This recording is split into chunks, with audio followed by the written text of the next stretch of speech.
What's up, guys? Here, Wavy. I said, what's up, guys? Here, what's up, guys? Wavy here, bringing you another terrible video. And yeah, this is basically the way to becoming a mage. There are different builds: ranger, mage, also swords. I think those are the only ones so far. Again, I just started the game, so I'm still figuring out everything else. But the basics to the mage build is very simple. So going into my inventory. Basically, you want to make sure you have things like the scholar outfit because that's beneficial to mages. There are different types of gear for different types of paths you're trying to use, and there are one-handed and two-handed kind of staffs. So I choose to go with the one-handed just because you get to have a grimoire, and having a grimoire lowers your cast time, which I prefer over the overall damage. And the way it works is there's different staffs. So there's right now I'm going with the fire mage and the holy. So fire is for damaging and the holy is for basically supporting. So you see when I put on the holy, all your skills take 10 seconds to refresh when you do this. But once you do that, now I have a whole thing of healing.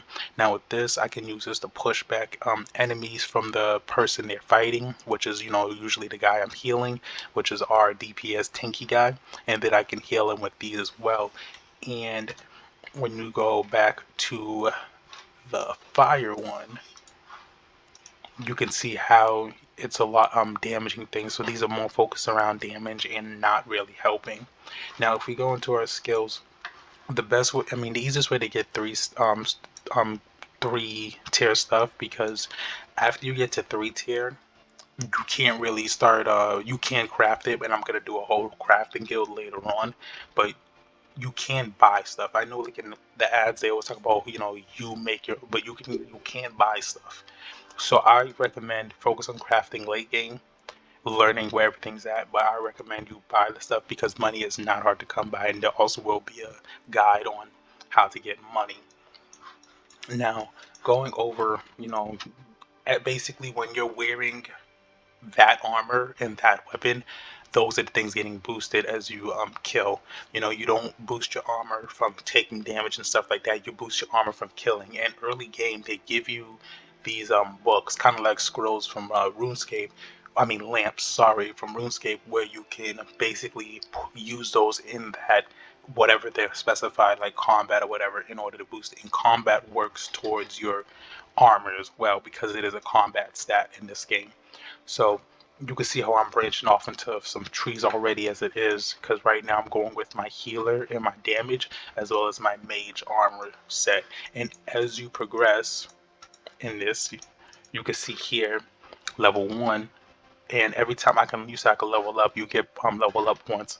You can see how I level up and everything, and I can decide to learn the next tier, and it puts one more level, making it level 2.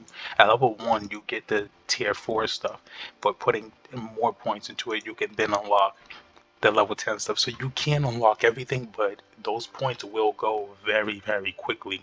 So I recommend focusing on one type of branch of stuff you want to do. So if you want to be a mage, focus on building your mage gear and focus on a damage and a support thing. So that way you can get in expeditions, which I would also discuss in another video as well.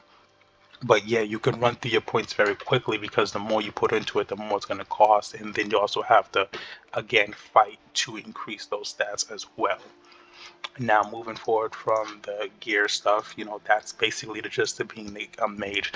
Once you got your mage stuff on, you fight, you fight, you fight. You earn points and everything, and once you get the fame, you level it up, and then you can unlock the next tier of stuff. But basically, for a while in the beginning, you're going to be stuck at the tier 4 stuff. There's not really much you can do about that. And there's also, what is it? Quality of gear. They have normal, excellent, and masterpiece. I think there's one more in there from getting, but based off of those qualities, you can the gear is better based off of each quality you have. And the only way to get better quality stuff is either through drops or crafting it yourself, which you have a chance of making a higher quality gear by crafting it. But that's going to be late game type of stuff. So you can't just straight up buy the quality, the highest quality if you want, because it is in the game and someone's going to have it in the stores. Now moving over to, sorry, the staff. So I put a level into my damage and I put a level into my healing. I haven't put much into that. Now, when you unlock a tier 4 item, there are different types. So there are the two-handed ones, which actually give you, when you use two-handed one, they have a lot more variety of skills, but you can't have the grimoire, and I'll test out the two-handed ones later on.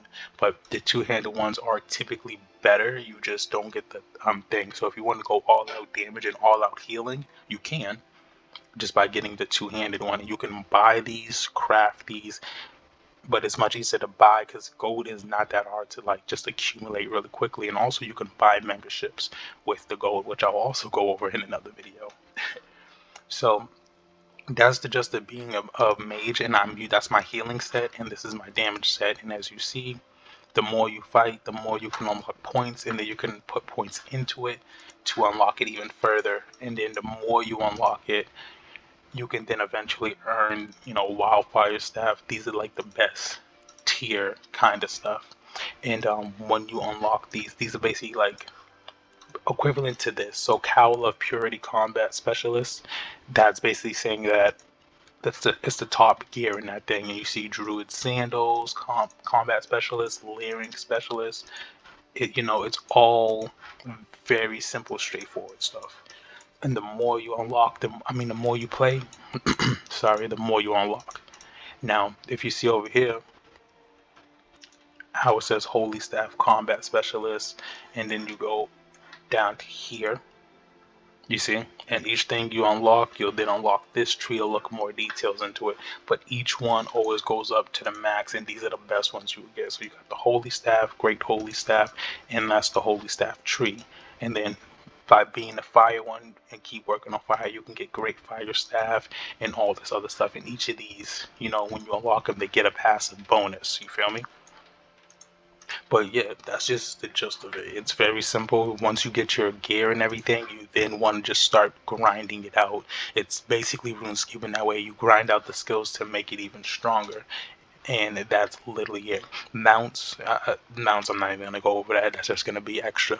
But that's literally just of it. I carry these two, and you want to just make sure, because these are the clothing that's going to benefit you, by wearing this stuff. I have like energy regain. And then I haven't selected any of these, but yeah, you're supposed to select an ability you want in each slot. So you increase all damage and healing cast. So I can make my damage stronger and I can make my healing stronger by 3%. I can reduce the cast times on my stuff. And then each one, you just have abilities for it. And higher grade unlocks more abilities for you to use. So you see here, I can straight up increase my max load speed. It's literally simple stuff like that. Now, I'm going to end it here. In the next video, I'm going to be going over the ranger skills. Either the ranger skills, I'm going to go over mage combat, exactly like how to play as a mage, But yeah, I'll see you guys in the next video, and I hope you enjoyed this mage guild. If you do, make sure you leave a like, join the Discord down below, and yeah, I'll see you guys in the next video. Wavy out.